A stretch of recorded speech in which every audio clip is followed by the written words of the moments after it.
नमस्कार, मैं मोनीश मौर्य। अवध एकेडमी में आपका स्वागत है। आज का टॉपिक है एवरेज अर्थात औसत पार्ट 1। पार्ट 1 में आप देखेंगे इस टॉपिक का बेसिक कॉन्सेप्ट, जिससे आगे के कठिन जो सवाल होंगे उनको भी लगाने में आपको सुविधा होगी। तो टॉपिक एग्ज़ाम की दृष्टि से बहुत ही इम्पॉर्टेंट है। दोस्तों, ये जो टॉपिक है, इस टॉपिक को अनपढ़ और पढ़े लिखे सभी लोग हमेशा दैनिक जीवन में यूज करते हैं, क्योंकि यह हमारे दैनिक जीवन का ही टॉपिक है जिसको हमें विस्तार से आना चाहिए, क्योंकि हम लोग पढ़े लिखे हैं। जब अनपढ़ लोग इस टॉपिक को समझते हैं थोड़ा बहुत, तो हम लोगों को इसको विस्तार से समझना आना ही चाहिए। सबसे पहले आते हैं इसका बेसिक फार्मूला। फार्मूला कहता है औसत बराबर पदों का योग बटे पदों की संख्या, अर्थात एवरेज बराबर sum of number upon total number. लेकिन ये फार्मूला है तो बहुत सरल, लेकिन सभी सवाल इस फार्मूले से लगाने में समय लगता है। कुछ बड़े सवालों के लिए कुछ एक्स्ट्रा एडवांस कॉन्सेप्ट भी हमें आना चाहिए। अगर नहीं आएगा तो क्वेश्चन आएगा तो आपको, लेकिन एग्ज़ाम में उनको लगाने में समय बहुत बर्बाद होता है। आते हैं, एक बिल्कुल रटा हुआ सवाल है, इसको समझते हैं पहले। फार्मूला n प्राकृतिक संख्याओं पर आधारित है, जैसे कि n प्राकृतिक संख्याएं 1 2 3 4 5 डैश डैश डैश n। कभी कभी इनका योग पूछ लेता है, और योग पूछता है तो ये सूत्र हो जाता है n इंटू n प्लस 1 बटे 2। यहाँ पे n है अंतिम संख्या, ठीक है, समझ रहे हैं इसको। अगर पूछता है औसत, तो ये योग हमें पता था, n संख्या थी, n से डिवाइड कर लेंगे तो एक n कट जाएगा। हम लिख सकते हैं n प्लस 1 अपॉन 2, या ऐसे कह सकते हैं पहली संख्या और अंतिम संख्या को जोड़ के आधा कर देते हैं। दूसरा टाइप का सवाल देखते हैं। बोल रखा है n प्राकृतिक वर्ग संख्या, जैसे कि 1 का वर्ग, 2 का वर्ग, 3 का वर्ग, 4 का वर्ग, 5 का वर्ग, dash dash dash dash n का वर्ग। n का मान कुछ भी हो सकता है, 100, 200, 500, कुछ भी। अगर इन प्रश्नों को हम फार्मूले से ना लगाएं तो सवाल बहुत ही कठिन हो जाते हैं, ठीक है। इसलिए इसका भी फार्मूला है। आपको थोड़ा सा कठिनाई लगती होगी कि बार बार फार्मूला बदल रहा है, लेकिन ये अगर फार्मूला याद होगा तो सवाल बहुत ही सरल लगेंगे, और फार्मूला याद नहीं होगा तो एक ही सवाल लगाने में आप 15 मिनट लगा देंगे, और हो सकता है तभी भी आपका आंसर सही ना आए। इसलिए n प्राकृतिक वर्ग संख्याओं का योग अगर पूछता है, योग के लिए फार्मूला हो जाता है n into n plus 1 into 2n plus 1 upon 6। औसत पूछता है, अगर औसत में योग से केवल हमें क्या कम करना है, n को। क्यों? चूँकि n से डिवाइड करेंगे तो एक n कट जाएगा, हो जाएगा n प्लस 1 गुणे 2n प्लस 1 बटे 6। अगला फार्मूला देखते हैं। n प्राकृतिक घन संख्या, घन का मतलब क्यूब। यहाँ पे है 1 का क्यूब, 2 का क्यूब, 3 का क्यूब, 4 का क्यूब, 5 का cube, dash dash dash dash dash n का क्यूब। ये n का मान 10, 20, 50, 100, 200 कुछ भी हो सकता है। तो सबसे पहले हम योग के लिए फार्मूला देख रहे हैं। योग के लिए फार्मूला हो जाएगा, पहला फार्मूला जो हमने प्राकृतिक संख्याओं के लिए देखा था वही फार्मूला है, हो जाएगा n इंटू n प्लस 1 बटे 2 का होल स्क्वायर। जब बात करेगा औसत के लिए, तो इस पहले वाले फार्मूले से हम केवल n हटा देंगे, तो हो जाएगा n प्लस 1 का होल स्क्वायर बटे 4। देखिए यहाँ पे n का भी स्क्वायर था, एक n कम किया तो यहाँ पे स्क्वायर नहीं लगा है, केवल इस वाले का स्क्वायर और नीचे 2 का भी स्क्वायर। आते हैं सवाल पे। पहला सवाल है 1 2 3 4 5 6 7 8 dash dash dash dash dash 100 तक संख्याओं का योग ज्ञात करना है। अभी आप फार्मूला देखे थे, उसी फार्मूले पर डिपेंड सवाल है। तो यहाँ पे हम 100 को n मान लेंगे। n क्या मिला हमें? 100। तो योग के लिए हमने आपको फार्मूला बताया था, हो जाएगा n इंटू n प्लस 1/2। तो n कितना है दोस्तों? 100। 100 गुणे n प्लस 1 अर्थात 101/2। जब 2 से भाग देंगे ही जाएगा 50 बार। गुणा करेंगे तो पहले 0 लिख लिया, फिर 101 को जब गुणा करेंगे 5 से आएगा 505, मतलब 5050। ऑप्शन दिखाई दे रहा है हमें पहला। अगला सवाल है प्रथम 20 प्राकृतिक संख्याओं के वर्गों का औसत ज्ञात करें। कहना ये चाहता है सवाल कि 1 से लेकर के 20 तक सभी संख्याओं के वर्गों का औसत निकालना है। तो वर्ग के लिए क्या हो जाएगा फार्मूला? वर्ग का औसत का फार्मूला हो जाता है n प्लस 1 गुणे 2n प्लस 1/6। यहाँ पे n कितना है? 20। 20 प्लस 1 हो जाएगा 21 गुणे 2n मतलब 20 गुणे 2 40 प्लस 1 41/6।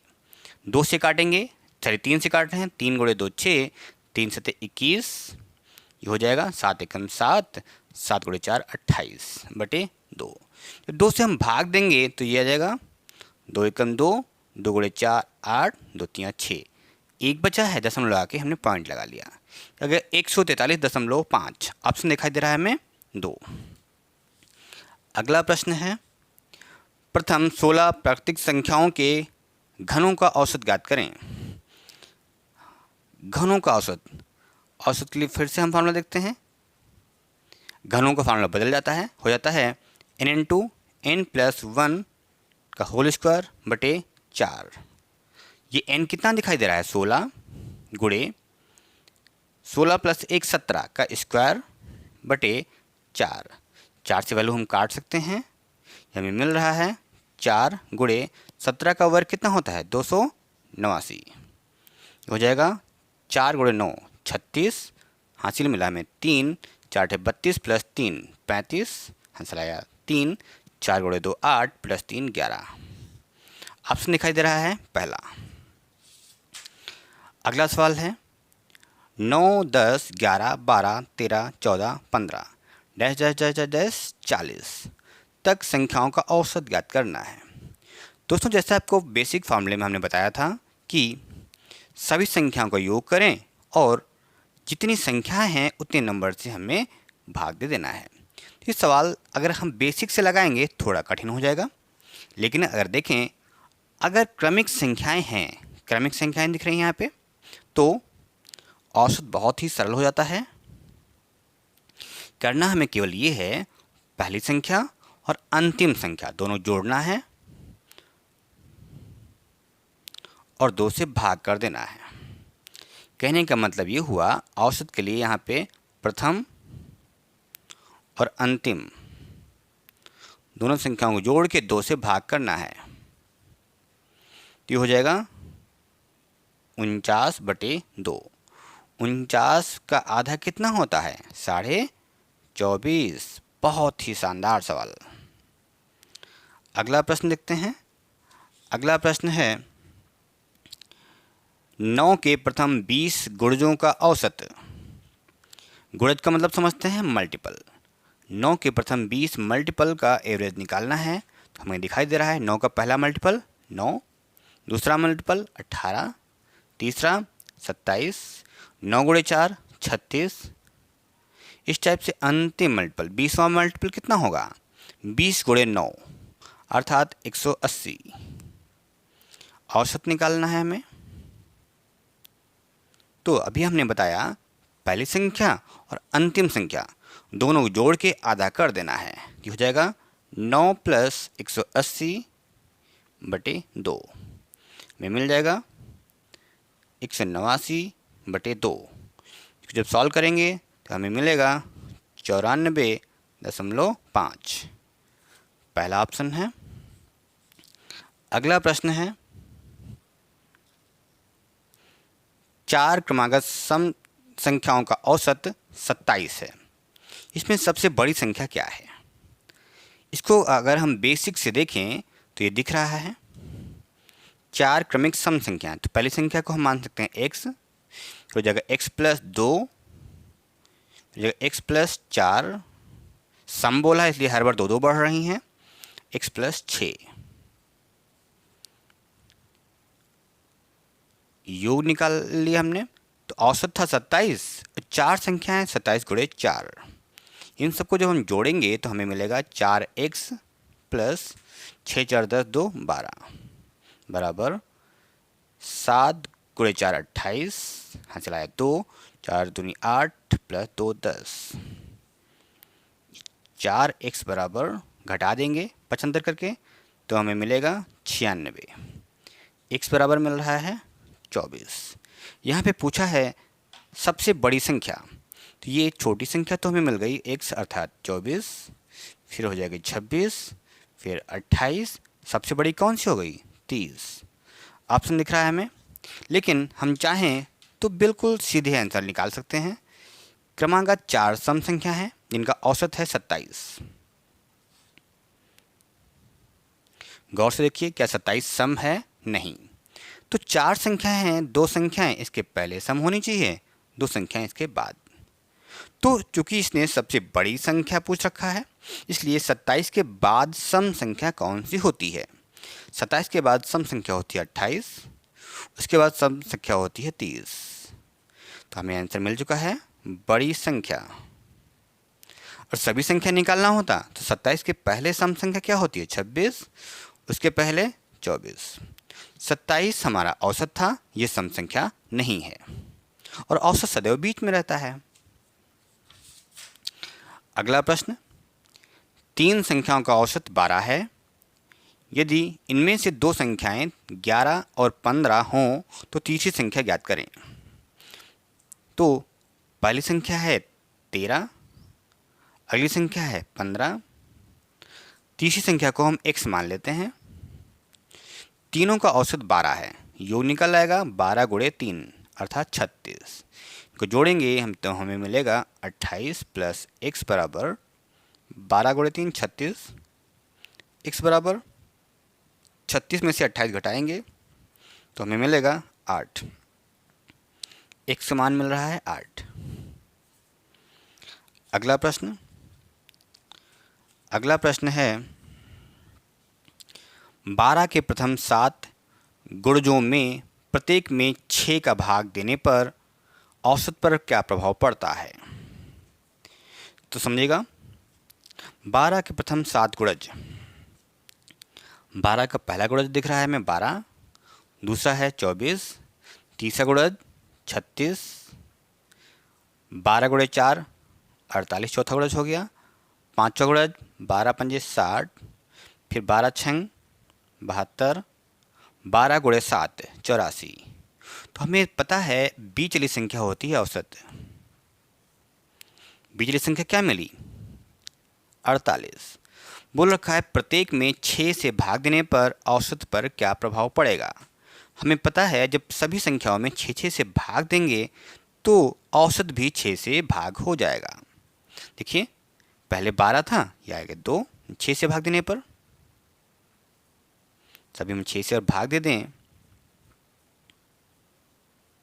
जाएगा 2 4 6 8 10 12 और 14।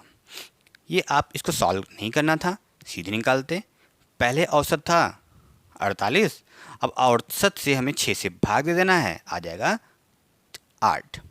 अगर गुणा करने को बोला होता तो औसत में हमने 6 से गुणा कर देते, और जोड़ने को बोला होता तो औसत में 6 जोड़ते, जो आता वही आंसर होता। अगर घटाने को बोलते तो हम औसत में 6 घटाते, जो आता वही हमारा आंसर होता।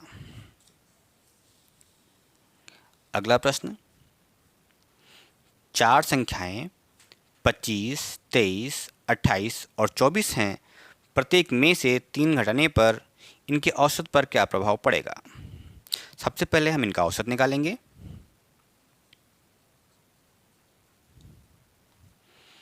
25 प्लस 23 प्लस 28 प्लस 24/4। तो हम इनको जब जोड़ेंगे 8 4 12 और 8 12 8 20, 2 2 4 2 6 2 8 और प्लस 2 10, ये आ गया 100। 100 को जब हम 4 से भाग देंगे तो मिलेगा 25। अब जब 3 से घटा रहे हैं तो अभी हमने बताया था पहले सवाल में भी, जो हम प्रत्येक में जोड़ेंगे वो औसत जुड़ेगा, जो हम वैल्यू प्रत्येक में घटाएंगे औसत में भी घटेगा, जो वैल्यू प्रत्येक में गुणा करेंगे औसत में भी गुणा होगा, जो वैल्यू प्रत्येक में भाग देंगे औसत में भी भाग होगा। अब पहले औसत था 25, 3 घटाने पर, प्रत्येक में से 3 घटाने पर इनके औसत पर क्या प्रभाव पड़ा? अगर 3 घटा देंगे तो इनका औसत आएगा कितना? 22 आंसर होगा। पहले औसत था कितना? 25, औसत अब 3 घट चुका है, ठीक है। तो हम ये कह सकते हैं औसत पर 3 का प्रभाव पड़ा। बिना पेन चलाए हम आंसर ला सकते थे कि जब प्रत्येक संख्या में से 3 घटाएंगे तो औसत 3 घटेगा, प्रत्येक में 3 जोड़ते तो औसत 3 जोड़ता, अर्थात 3 का प्रभाव पड़ा।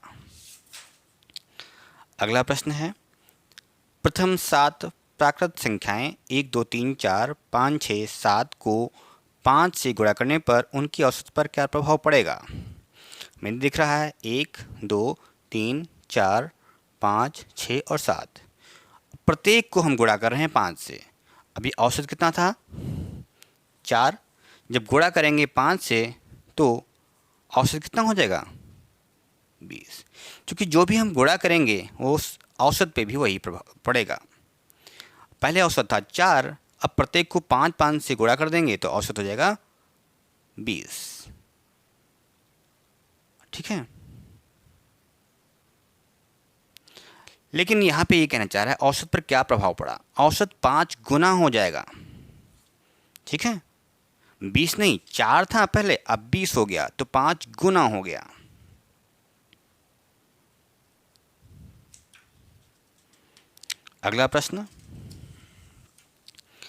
अगला प्रश्न है, यदि 20 परिणामों का औसत 40 और 30 परिणामों का औसत 60 हो तो सभी को मिलाने पर परिणाम का औसत क्या होगा?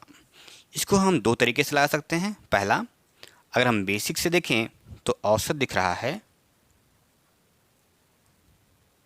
संख्याओं का योग, मतलब 20 गुणे 40 प्लस 30 गुणे 60, और कितनी संख्या थी? 20 और ये संख्या थी 30। 20 प्लस 30 50। गुणा करेंगे, 20 गुणे 40 होता है 800, 60 गुणे 30 होता है 1800/50। जोड़ेंगे 1800 प्लस 800 हो जाएगा 2600/50। 55 25, 5 गुणे 2 10, 52। लेकिन अगर हम दूसरा तरीका अपनाएं तो थोड़ा सरल हो जाएगा, जो हर जगह अप्लाई हो सकता है। तो देखें, पहले औसत था 20 संख्या थी और 30 संख्या थी, इनका औसत था 40 और 60, दोनों के औसत हमें दिखाई दे रहे हैं। अब यहाँ पे ध्यान ये देना है कि अगर संख्याओं में कुछ कॉमन मिलता है तो आप हटा सकते हैं। कॉमन कितना मिला? 10, तो 10 से दोनों तरफ काट दिए, ये मिला 2:3। कहने का मतलब ये हुआ संख्याएं 2:3 के अनुपात में थीं। अब हमें देखना ये है कि औसत कितना बढ़ा। पहले था 40, अब बढ़ रहा है 60, तो जो वैल्यू कम है उसी से हमें देखना है।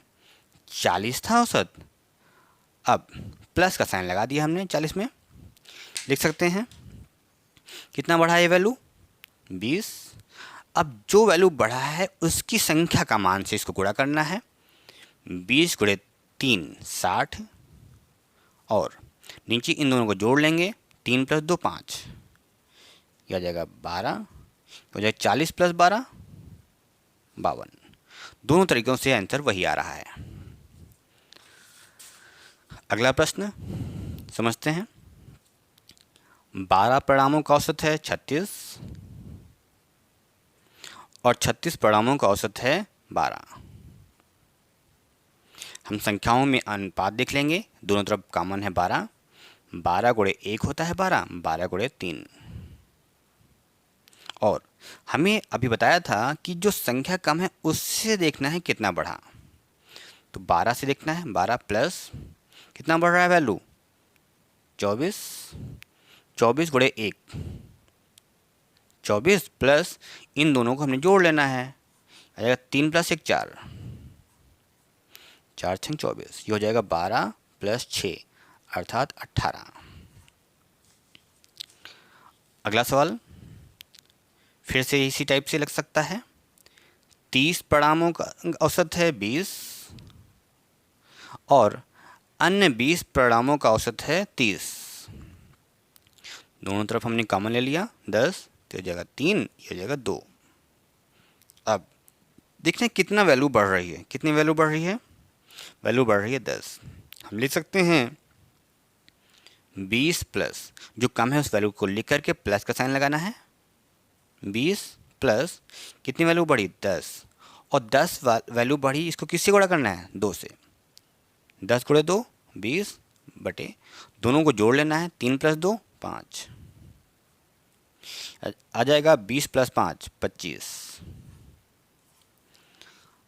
अगला प्रश्न फिर से यही सवाल, मैंने कई प्रश्न एक ही तरीके दे रखे हैं जिसमें आपको कॉन्सेप्ट क्लियर हो जाए। बोल रखा है यदि 20 परिणामों का औसत 40,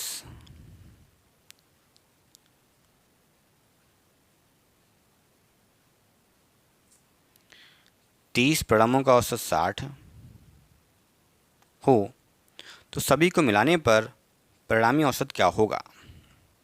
कॉमन दोनों तरफ दिख रहा है हमें 10, 10 गुणे 2 20, 10 गुणे 3 30। इसको देखना है 40 प्लस कितनी वैल्यू बढ़ी 20, जब 20 गुणे 3 60, दोनों जोड़ के भाग दे देना है 5। अब ये आएगा 40 प्लस 12 52।